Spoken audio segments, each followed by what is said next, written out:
Watches and Wonders is done. It's been a couple of weeks now, but I've had some time to digest and more of the watches are showing up at dealers. This is my final directly Watches and Wonders related video, and we're going to go through what I thought were the watches that caught my eye for good and bad reasons, plus some thoughts in general that popped up in the wake of Watches and Wonders.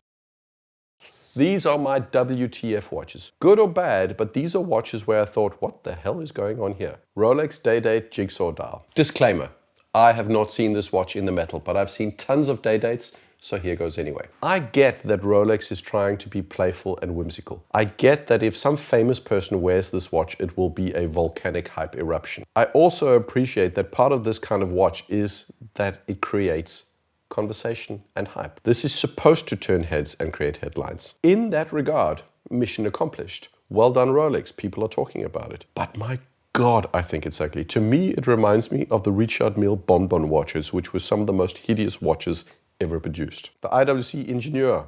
I made a whole video about this watch that you can watch here. This is without a doubt one of the best Ingenieurs since the first Ingenieur. IWC did a really good job of producing an aesthetically pleasing watch, but the rollout was botched. It's overpriced and they half-assed it with a non-adjustable bracelet, and IWC just got more negative press after the initial hype beasts were supplanted with individuals who sat down and actually asked, how much should you actually increase the price of a watch? The Patek 6007G. This is a new range of colorful Calatravas. Do you know what I thought when I saw these watches? I thought Code 1159. Not that they in any way look identical or close to a Code 1159. Their design is nowhere near as divisive, but AP is marketing the Code 1159 with rubber textile straps towards a younger, trendier, more style-conscious audience. Compared to a 6119 or a 5226, this is a positively teenage watch.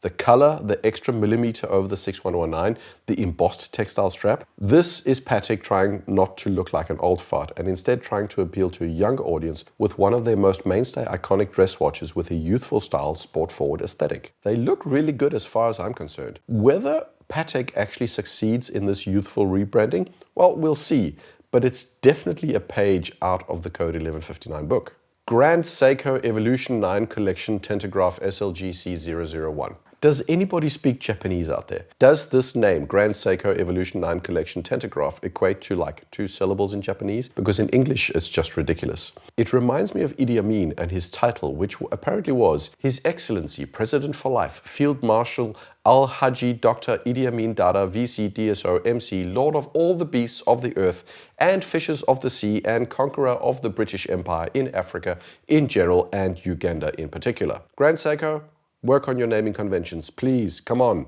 The thing though that puzzles me more than that though is 43.2 millimeters by 15.3 millimeters thick with 23 millimeter lugs. I happily defend big watches, but come on Grand Seiko, show us that you can build something in a small case.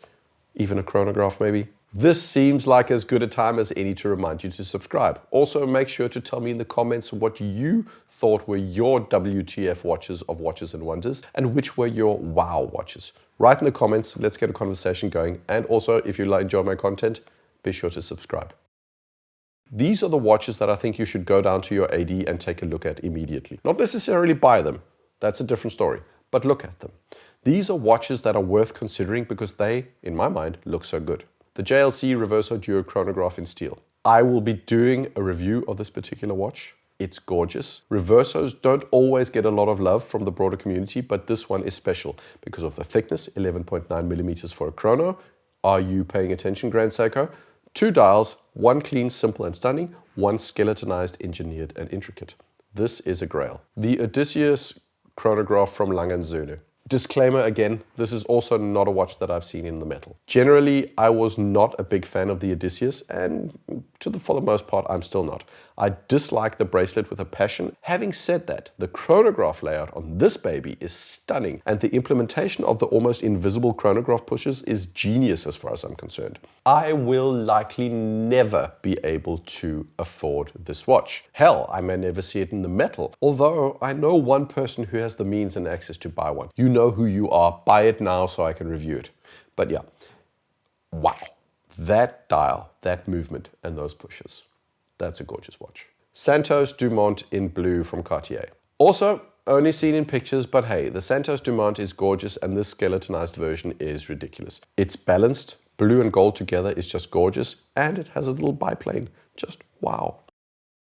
This brings me to some of the thoughts that have been bouncing around in my head since Watches and Wonders. In-house. We really need a new way of looking at movements. In the old days, we had sourced and we had in-house movements. In-house was mass-produced or highly finished, but now with conglomerates like Richemont and Swatch, in-house means something else. IWC are using a good movement in the Ingenieur. It's in-house Richemont, but it's not in-house IWC. ETA deliver movements for the Swatch group, and some of the movements they deliver for Longines, for example, are dedicated towards Longines only. Tudor has a separate manufacturing stake in Kinesi, which they founded. In-house is not as useful as it used to be. I'm just thinking we need a new terminology that works better than sourced or in-house, because it's just not as useful to discern quality or provenance. Oh, and modular movements also making many watches thicker, and that's just terrible. Tudor is going to surpass Omega. You have to let me know if you want me to do an in-depth video on this topic. High level though, I just think Tudor has their act far more together than Omega. Omega still make cool and good watches, but they are all over the place in their marketing, their product lineup, and their approach to collaborations. Throwing things at the wall to see what sticks is what I know some people describe them as doing. They just don't seem as together as Tudor do, and now Tudor is competing directly on meta certifications. Omega has work to do if they want to keep their position. Integrated sports watch bracelets. Stop. I'm tired of them. No more. There are enough of them. Some of them are gorgeous, but they're more than enough. Availability. None of the Rolexes are actually available for sale. There will, as usual, be waiting lists for all models. The Black Bay Bag 54, the Opaline, the New Red are all pretty much sold out. The Pelagos 39 is still hard to get. The Longines Majtec, a Longines, is hard to come by. The Cartier models were all either privé or limited or special collection or whatever. Panerai were also doing limited production models. Fair enough that a $100,000 Lange is not ready off the shelf for me, but I'm getting sick of not actually being able to buy anything when walking into the store. It was bad enough when it was Rolex, but this is getting flipping ridiculous.